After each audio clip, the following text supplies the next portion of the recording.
I'm a dude playing a dude disguised as another dude.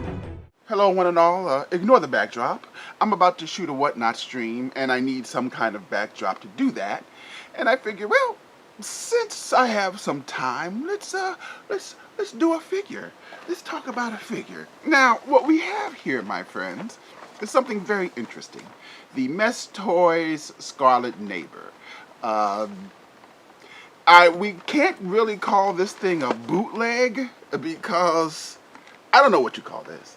I have no idea what you call this. But let's open it up and see what's going on with this thing. Because, again, it's a confusing figure, this thing. As you can see, the lights are kind of bright.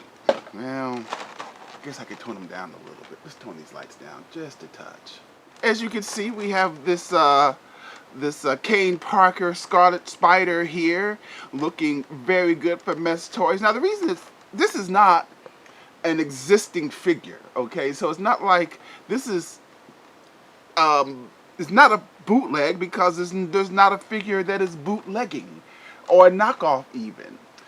But it is using what I assume is proprietary Kyoto Amazing Revoltech technology. So I don't know what you call this. So normally, we're not even, which is why I have no problem not pulling out Bootleg Alley, because I don't think this is a bootleg.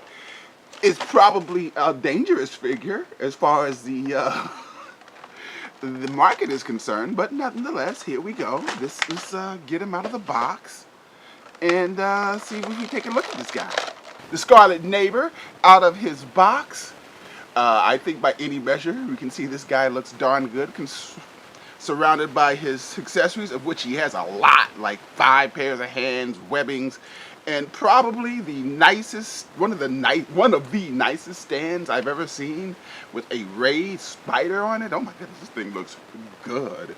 Let's say we take a closer look at the Scarlet Neighbor.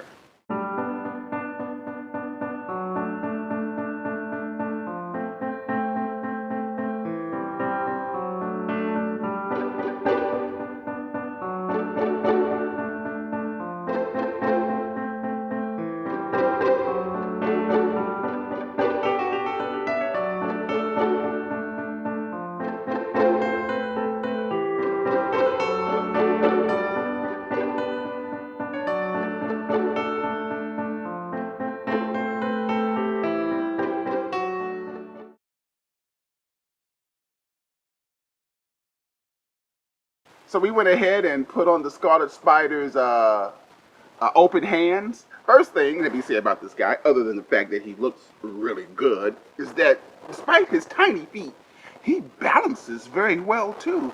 He stands with almost no issue. I mean, yeah. So let's say we take a closer look at this guy, just real quick as we examine the Scarlet Spider. So yeah, this is moves with his shoulder blades. This shoulder blade isn't moving. This shoulder blade moves pretty good. I guess we should talk about the articulation in a second. No, we don't want to be too harsh on this guy. But yeah, he looks great. I love the flat red paint.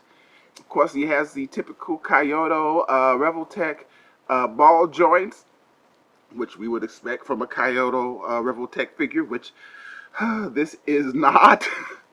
But yeah, he is beautiful. You know, for lack of a better word, he is gorgeous. He is a gorgeous looking figure.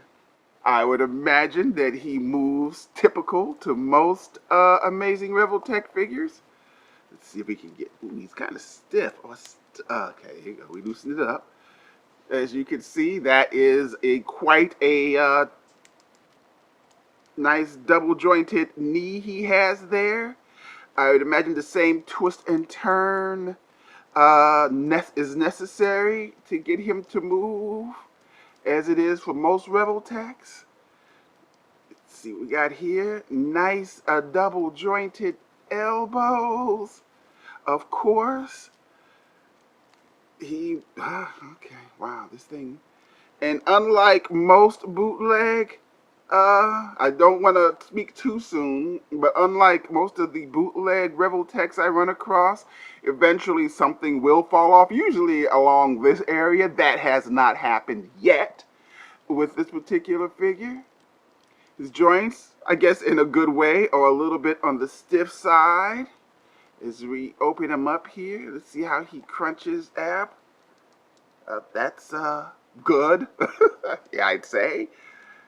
That's pretty darn good, I would say. How does he turn?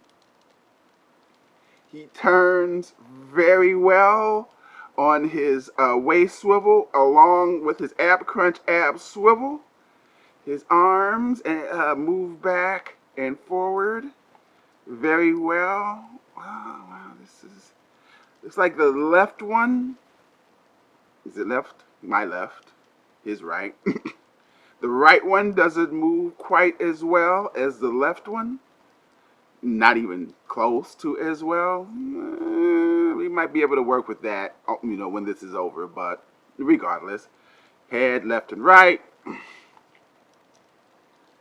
Head goes down very well. Head goes up very well. Yep, he moves like you would expect a Spider-Man Amazing Revoltech, Amazing Yamaguchi figure to move. Very, very impressive.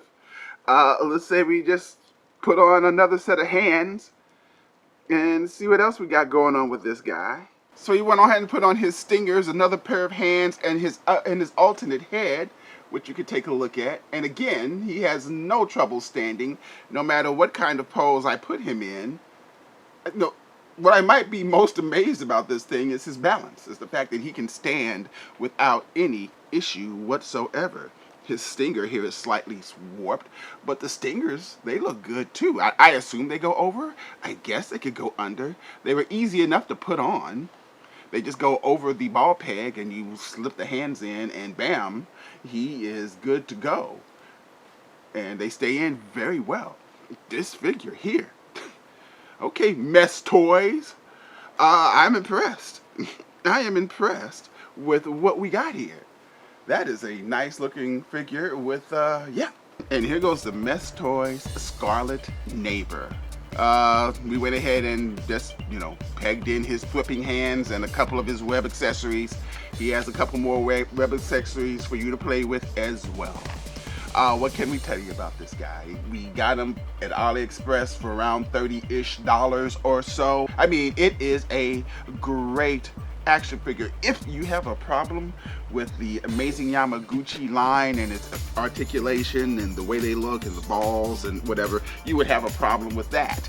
If you have a fondness or a love of the Amazing Yamaguchi line and how they articulate, how they move, and their unique aesthetic, you will love this. If you have a problem with a third-party company allegedly using Amazing Yamaguchi technology to create an all-new action figure, you will have a serious problem with that as well. But as I said, I kind of believe that Kyoto and Mafex and whoever else is kind of behind CT Toys, Mess Toys, circumventing licensing fees to make these relatively cheap, outstanding figures that we've been getting from these particular companies.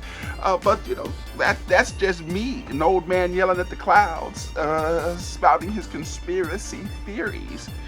But my goodness, this is a great looking figure. I don't give value as I ought to bootleg figures because they're bootlegs, but this kind of isn't a bootleg, not really. And we're gonna pretend for today that it's not a bootleg. And we're gonna say that this is, for what you get and the price you pay, this is a raw dog value, the rawest dog value that you can get. That's all I'm saying.